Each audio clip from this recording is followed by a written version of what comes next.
Sang Sabda sudah menjadi manusia dan tinggal di antara kita. Para sahabat Sabda Hidup yang terkasih, jumpa lagi bersama saya, Frater Benny, calon imam dari Keuskupan Sintang. Pada hari ini kita bersama akan merenungkan Injil Tuhan dari Yohanes bab 8 ayat 31 sampai dengan 42. Sekarang marilah kita siapkan hati dan pikiran kita untuk mendengarkan dan merenungkan Injil Tuhan. Dalam nama Bapa dan Putra dan Roh Kudus. Amin. Semoga Tuhan beserta kita sekarang dan selama-lamanya. Inilah Injil Yesus Kristus menurut Yohanes. Dimuliakanlah Tuhan.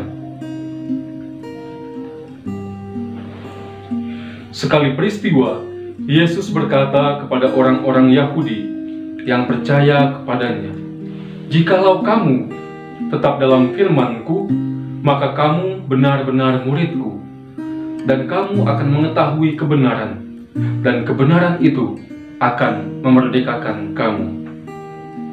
Jawab mereka, "Kami adalah keturunan Abraham, dan tidak pernah menjadi hamba siapapun. Bagaimana engkau dapat berkata, kamu akan merdeka?" Kata Yesus kepada mereka, "Aku berkata kepadamu, sesungguhnya setiap orang yang berbuat dosa adalah hamba dosa. Dan hamba tidak tetap tinggal di rumah. Yang tetap tinggal dalam rumah adalah anak. Tetapi apabila anak itu memerdekakan kamu, kamu pun benar-benar merdeka. Aku tahu bahwa kamu adalah keturunan Abraham, tetapi kamu berusaha untuk membunuh aku, karena firman-Ku tidak beroleh tempat di dalam kamu. Apa yang kulihat pada Bapa, itulah yang kukatakan. Seperti halnya kamu melakukan apa yang kamu dengar dari bapamu." Jawab mereka kepadanya, "Bapa kami ialah Abraham." Kata Yesus kepada mereka, "Sekiranya kamu anak-anak Abraham, tentulah kamu mengerjakan pekerjaan yang dikerjakan oleh Abraham. Tetapi yang kamu kerjakan ialah berusaha membunuh aku. Aku seorang yang mengatakan kebenaran kepadamu, yaitu kebenaran yang kudengar dari Allah. Pekerjaan yang demikian tidak dikerjakan oleh Abraham. Kamu mengerjakan pekerjaan bapamu sendiri." Jawab mereka, "Kami tidak dilahirkan dari zina. Bapa kami satu, yaitu Allah."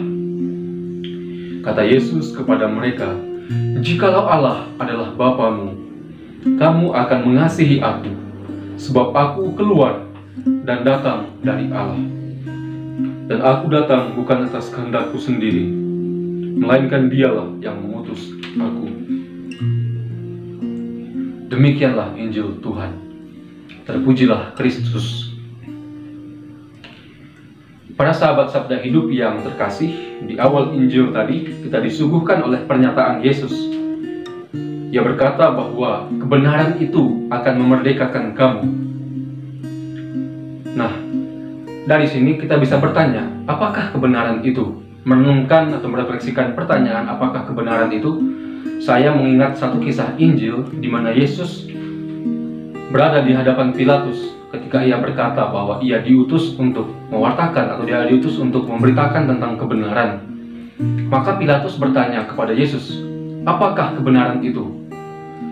Ya, dalam arti tertentu, saya kira pertanyaan Pilatus ini cukup mendalam gitu ya. Tetapi kisah Injil atau Injil mencatat bahwa Yesus tidak memberi keterangan lebih lanjut, atau Yesus tidak menjawab pertanyaan Pilatus tentang apakah kebenaran itu. Nah, mengapa Yesus tidak menjawab? Jawaban yang paling mungkin adalah dari pertanyaan mengapa Yesus tidak menjawab adalah karena ya Yesus adalah sang kebenaran itu sendiri. Yesus yang adalah sang kebenaran telah berdiri di hadapan Pilatus. Dia telah menampakkan dirinya di hadapan Pilatus, maka tidak perlu lagi menjawab pertanyaan apakah kebenaran itu, karena sang kebenaran sudah ada di hadapan Pilatus sendiri. Nah, kemudian kita mendengar bahwa Yesus berkata tadi, kebenaran itu memerdekakan kamu. Dan juga ia berkata, apabila anak memerdekakan kamu, kamu pun akan benar-benar merdeka. Nah, Bapak, Ibu, saudara-saudari yang terkasih, soal kemerdekaan ini menjadi satu persoalan bagi orang Yahudi.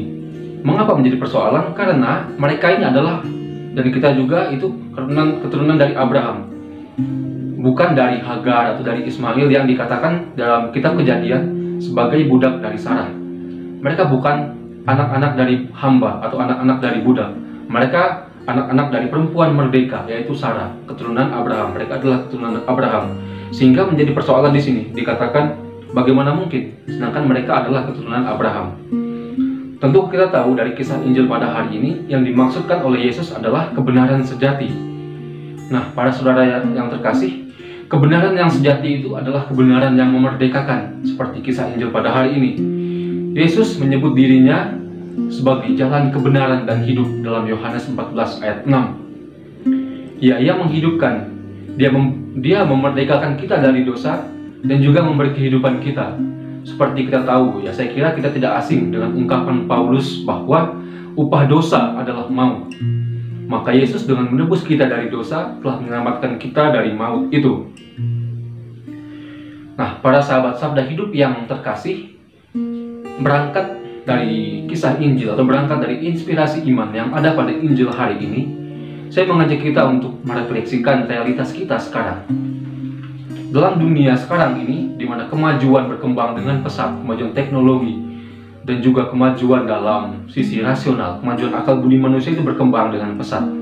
Apa yang terjadi adalah, ya kita bisa katakan sebagai krisis kepercayaan. Itu yang terjadi sehingga banyak orang atau banyak gereja-gereja di Eropa itu tutup karena krisis kepercayaan. Nah, melihat inspirasi iman pada Injil hari ini, jika Kristus yang adalah Tuhan, yang adalah sabda Allah yang menjadi manusia, sang kebenaran sejati itu punya kuasa untuk memerdekakan kita dari dosa dan memberikan kita hidup kekal. Lalu pertanyaannya adalah, apakah ada alasan lain yang membuat kita untuk tidak percaya? Lalu juga dalam kehidupan kita sehari-hari, mungkin kita sering atau kita punya persoalan hidup masing-masing. Menjadi pertanyaan bagi kita, apakah ada alasan bagi kita untuk tidak melibatkan Yesus, untuk tidak menyatakan Tuhan dalam setiap perjalanan hidup kita? Apakah ada alasan bagi kita yang membuat kita merasa sok kuat untuk bisa menjalani hari-hari dengan kekuatan kita saja, tanpa meminta bantuan dari Yang Maha Kuasa? Ya, saya kira jawabannya tidak. Seperti yang dikatakan Yesus dalam Yohanes bab 14 ayat 6, dia adalah jalan kebenaran dan hidup. Maka dalam keadaan apapun hidup kita, dalam keadaan terendah hidup kita sekalipun, ya marilah kita untuk meminta dia sebagai sang kebenaran sejati untuk menuntun kita keluar. Sehingga sang kebenaran sejati ini, seperti yang dikatakan Yesus kepada kita, sungguh-sungguh kita alami, sungguh-sungguh memerdekakan kita dari persoalan-persoalan yang membelenggu kita, yang membelenggu hidup iman kita, dan bahkan membuat iman kita tidak berkembang. Mari menyertakan Tuhan agar kita semakin berkembang dalam iman dan juga dapat menggapai keselamatan abadi seperti yang dijanjikan Tuhan. Semoga Allah yang Maha Kuasa mengasihi kita, melindungi kita terhadap dosa dan menghantar kita ke hidup yang kekal. Amin. Dalam nama Bapa dan Putra dan Roh Kudus. Amin.